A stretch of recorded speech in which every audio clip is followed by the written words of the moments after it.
We live in a world that feels like a highlight reel. We've seen so much of these flawless perfections. Like, we always see the good stuffs, you know? Let's say you're scrolling through Instagram reels, you always see the good stuffs. Cute cats, landscapes, or a piece of art that is so iconic yet so good at the same time. People comment it and then they say, wow, this art actually considered very good. This is a masterpiece. Everyone always likes loads of this art. I mean, this is gonna cost a lot of money, for sure. That's the good stuff. Until we come across the stumbles. We come across the fall downs, the slip ups. No one ever talks about that. No one ever mentions it, about what the slip ups are even look like, what the stumbles, because to make something cool, there's always struggles behind it, like our mistakes. This is what I mean.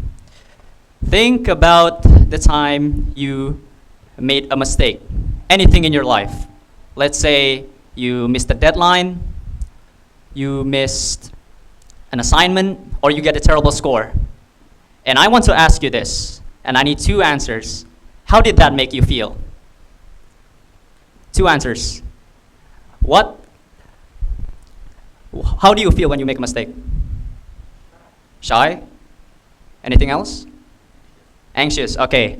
So according to all of your answers, I can relate. Because we've all been conditioned that making mistakes acts as an incompetence, as a weakness, as a part of our, showing our fragile side. Like whenever we make a mistake, we always feel, I'm so sorry. We feel embarrassed. That lowers our confidence. However, what if we see mistakes as one of the most fundamental parts of our lives? Let me break it down. So mistakes, they act as the ultimate raw data of your entire progress.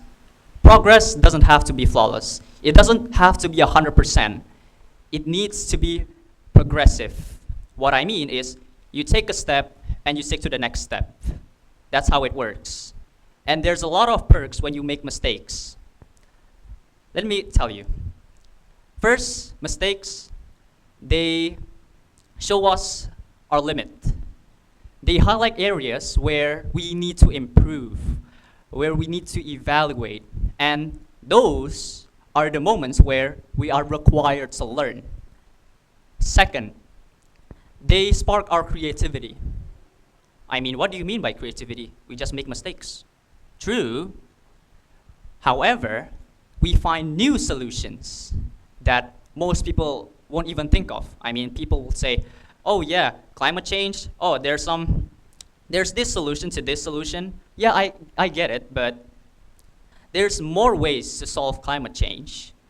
There's several ideas. There are several inventions that could solve climate change. That sparks creativity. Number 3, resilient.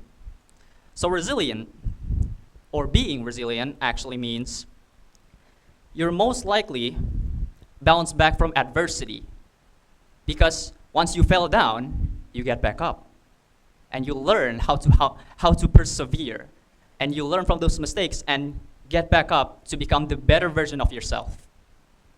So let me break it down. Considering my first experience in learning to solve one of these problems for the Indonesia's college entrance exam, which you may all know. So they are separated into categories. First, there's like qualitative reasoning or quantitative reasoning, and so on. I didn't know what those are. I have no idea. I have no clue. I was a bit curious and I was a bit lazy as well, because those questions are quite difficult. So let me give an example. It has 2 premises. The first premise, if today is raining, then the second premise, then tomorrow's it's gonna be sunny. And the question that's provided is gonna be, if today is not sunny, no, today is not raining, then tomorrow is, exactly. Sounds very simple. It has its own foundations. It's already been broken down. It's explained already. However, I managed to fumble that up entirely because I didn't even think straight. And besides, one of my results for my first tryout when taking the Indonesian college entrance exam for the tryouts only, I didn't get a good score. The score is not as expected. It never met my expectations. And even though my score is pretty low, which is, I felt quite embarrassed, like according to your answers, well, of course, it felt like I need to push forward. I need to learn something from that. I need to reevaluate on which part that I don't understand, and those parts that I do understand, I need to keep it up. I need to keep the consistency within me. And then I started to solve one of these questions entirely, like on repeat, like every single day until I got used to it, because practice makes perfect. And then by keep on doing the same thing, and when you're seeing the actual questions, you start to feel, you start to get used to it because it acts as a muscle memory. Oh, you know this. Oh, you know this now because you're trained. You're already trained to do it. You're already you practice. That's the best part. And the most fundamental part is you don't give up, and that's because of your spirit. That it's your sheer willpower to move on. That's the good stuffs. Now, what can we get from this story of mine? That starting from getting disappointing